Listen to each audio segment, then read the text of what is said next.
ऐसे 10 महत्वपूर्ण जीवन के पाठ जो हम भगवत गीता से सीख सकते हैं। नमस्कार दोस्तों, आज हम आपके साथ शेयर करने वाले हैं भगवत गीता की कुछ बातें जिनसे हर एक इंसान को कुछ सबक लेना चाहिए। तो चलिए शुरुआत करते हैं। भगवत गीता सबसे महान धार्मिक आध्यात्मिक पुस्तक में से एक है। सार्वभौमिक सत्य के सिद्धांत के रूप में माना जाता है। यह लंबे समय से न केवल भारत के लोगों को बल्कि विदेशों में भी लोगों को प्रभावित कर रहा है। यह जीवन के हर पहलू को समेटे हुए है। यदि भगवत गीता की शिक्षाओं का पालन किया जाए तो निश्चित रूप से एक शांतिपूर्ण जीवन जिया जा सकता है। मैंने व्यक्तिगत रूप से भगवत गीता की शिक्षाओं से बहुत सारे अर्थ निकाले हैं।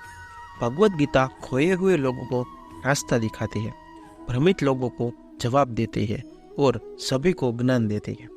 इसे दुनिया की अब तक की सबसे बड़ी आध्यात्मिक किताबों में से एक माना जाता है। आज हम उन सबक की बात करने वाले हैं जो भगवत गीता से हर एक इंसान को सीखने चाहिए। भगवत गीता में जीवन, भावनाओं और महत्वाकांक्षाओं के पाठों के साथ 18 अध्याय है। इन सभी पाठों का पूरा सार इस प्रकार है। पहली सीख है, आपको अपने काम का आनंद लेना चाहिए। जब हम काम करते हैं तो हम प्रक्रिया के बजाय परिणाम को देखते हैं। भगवत गीता में कहा गया है कि कर्म स्वयं फल से अधिक सुखद होना चाहिए। फल को अपने कार्यों का उद्देश्य न बनने दें, जिससे आप अपने कर्तव्यों को न करने के लिए मजबूर नहीं होंगे। इसका मतलब ये है कि यात्रा मंजिल से ज़्यादा महत्वपूर्ण है। जैसा कि कहा जाता है, सभी महान कलाकार, योद्धा, वैज्ञानिक महानता प्राप्त करते हैं क्योंकि वे स्वयं काम की प्रक्रिया का आनंद लेते हैं। दूसरी सीख है, आपको अपनी भावनाओं को मैनेज करना होगा। गीता का एक बड़ा हिस्सा भावनाओं और लगावों को मैनेज करने की बात करता है। ज़्यादातर स्थितियों में घबराहट और लगाव दुश्मन हो सकता है। भगवत गीता सैकड़ों उदाहरणों को चित्रित करती है जहाँ यह सिखाती है कि कैसे किसी को शांत रहने और भावनाओं पर तर्क का उपयोग करने के लिए सबसे बुरे समय में भी सोचने की आवश्यकता है। जागृत मुनि उस व्यक्ति को बुद्धिमान कहते हैं जब वो व्यक्ति पूरी तरह से परिणामों की चिंता से मुक्त हो जाता है। तीसरी सीख है, इन चीज़ों को करके आप अपने इमोशन को मैनेज कर सकते हैं।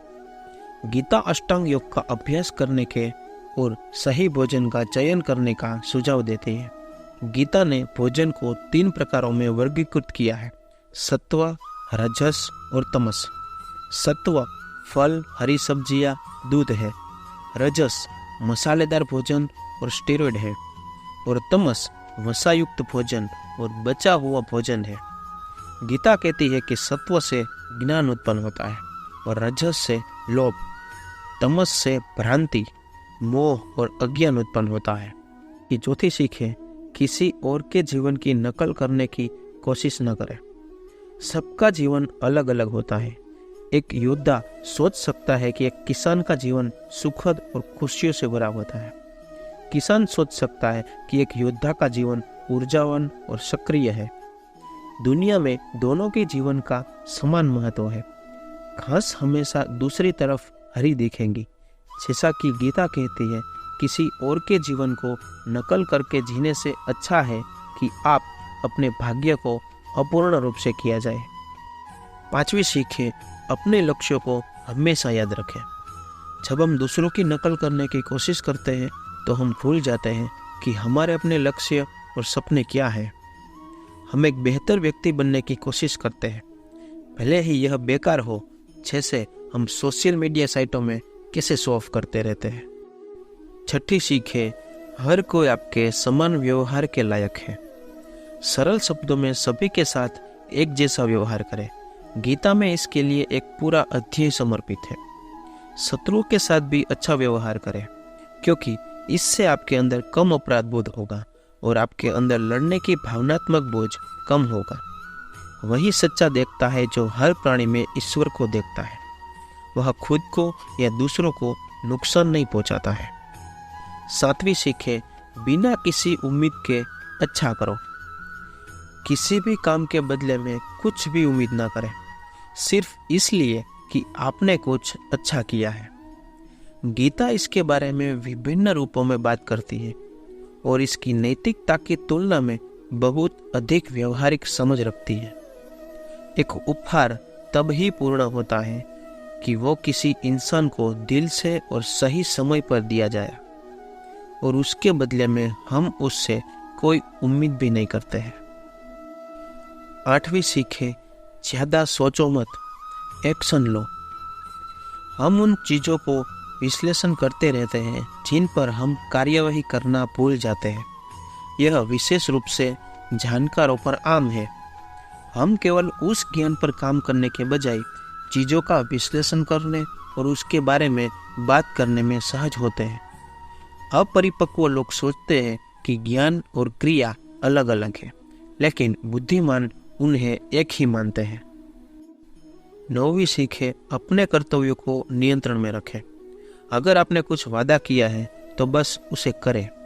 जीवन में महान चीजों को प्राप्त करने के लिए अति विश्लेषण न करें और विश्लेषण पक्षाघात को बहाने के रूप में उपयोग करें। आप दूसरे के कर्तव्यों को पसंद कर सकते हैं और अपने को नापसंद कर सकते हैं, लेकिन फिर भी अपना कर्तव्य स्वयं करें और दूसरे का नहीं। भले ही आप दूसरे का कर्तव्य बहुत अच्छी तरह से कर सकें या आप विरोधों के क्षेत्र में फंसते चले जाएंगे और तुम्हारे दुखों का कोई अंत नहीं होगा। हमारी आखिरी और 10वीं सीख है, सबसे बड़ी शक्ति से भी बढ़कर शक्ति होती है। कुछ भी गलत होने पर हम निराश हो जाते हैं क्योंकि हमें लगता है कि हम इसके बारे में कुछ नहीं कर सकते। हम अंत में थक कर बैठ जाते हैं और सोचते हैं कि इसके आगे कुछ और नहीं हो सकता। लेकिन गीता के अनुसार किसी न किसी रूप में सत्य की हमेशा जीत होती है। इसलिए आपको अपना कर्तव्य करते रहना चाहिए, भले ही आपका शत्रु दुर्जय दिखाई दे। धन्यवाद।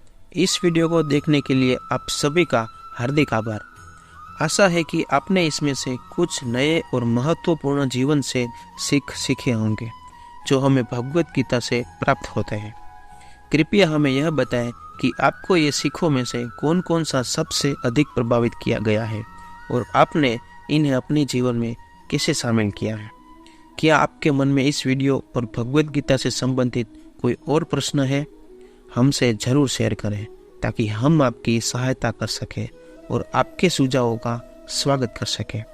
आपसे अनुरोध है कि हमारे चैनल को सब्सक्राइब करें, लाइक करें और इस वीडियो को अपने दोस्तों के साथ शेयर करें। धन्यवाद और जय श्री कृष्ण।